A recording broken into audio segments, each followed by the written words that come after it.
Alors on se dit toujours qu'il y a des sociétés qui sont sympathiques et qui s'occupent d'abord de nous distraire par de la musique, du cinéma et d'autres choses, ou de nous aider dans les tâches de la vie quotidienne, ou de nous aider au bureau avec des logiciels, du hardware, de la téléphonie mobile ou de la téléphonie fixe, etc., des fibres optiques et tout ça. Et on se dit que finalement ces sociétés, bon, d'abord ont un avenir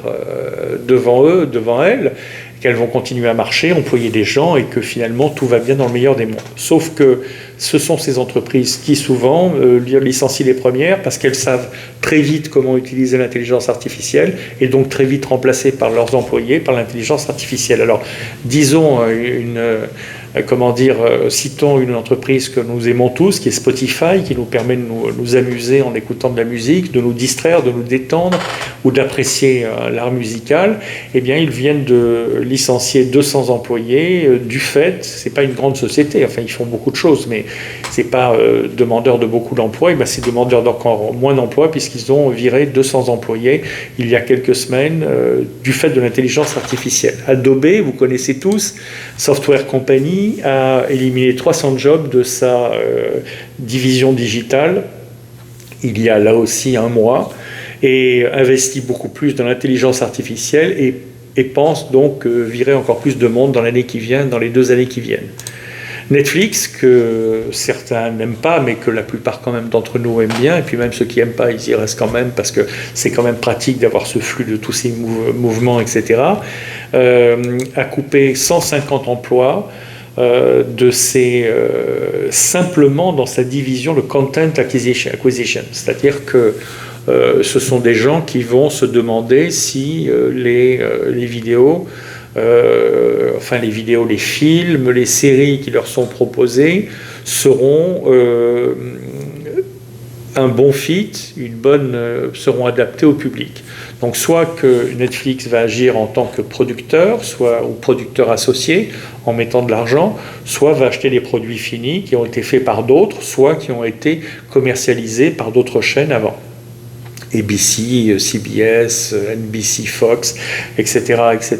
Donc ces séries qu'on voit et qui vont ensuite sur Netflix, Hulu et tous les autres, ou qui sont même diffusées en simultané. Bon. Pour estimer ça, jusqu'à maintenant, on avait affaire à des gens, des professionnels qui étaient là depuis très longtemps et qui à la fois passaient leur temps dans les chiffres et à la fois passaient leur temps à regarder ou à faire regarder ces séries, etc., pour savoir si ça correspondait, s'il y avait une adéquation avec leurs spectateurs et donc se décider de prendre, de ne pas prendre et de négocier, etc. Et bien là, maintenant, c'est l'intelligence artificielle qui fait tout ça, largement, on n'a pas viré tout le monde, mais beaucoup de choses sont faites par intelligence artificielle, notamment les calculs de statistiques pour savoir si ça va intéresser tel target de population, tel cible de population, pas tel autre, etc. Combien ça va, est-ce que les gens vont regarder jusqu'au bout le film, à combien de temps ils vont s'arrêter, quelles sont les statistiques comparatives entre telle série et telle autre et pourquoi on doit privilégier celle-ci par rapport à son prix où elle est plus chère mais comme elle aura 5 fois plus de spectateurs, de téléspectateurs ou de spectateurs, on se dit on va la prendre quand même. Toutes ces choses-là sont faites maintenant par l'intelligence artificielle. Alors, quelle conclusion, encore et toujours, formez-vous, apprenez l'intelligence artificielle, voyez les choses. Ne vous cachez pas sous la couette en vous disant non, je ne veux pas en entendre parler, quel que soit votre métier, quel que soit votre pays, quel que soit votre genre, quelle que soit votre race, quelles que soient vos habitudes, quelle que soit votre formation, vous êtes déjà confronté à l'intelligence artificielle. Donc plutôt que d'attendre d'être convoqué dans le bureau de votre supérieur hiérarchique ou de recevoir un email désagréable ou une lettre recommandée, vous annonçant qu'on va se passer de vos services, surtout dans la plupart des pays, il y a très très peu de chômage, à part la France, quelques pays nordiques, mais pour beaucoup de pays, le chômage ne dure pas très longtemps, il n'est pas du tout au niveau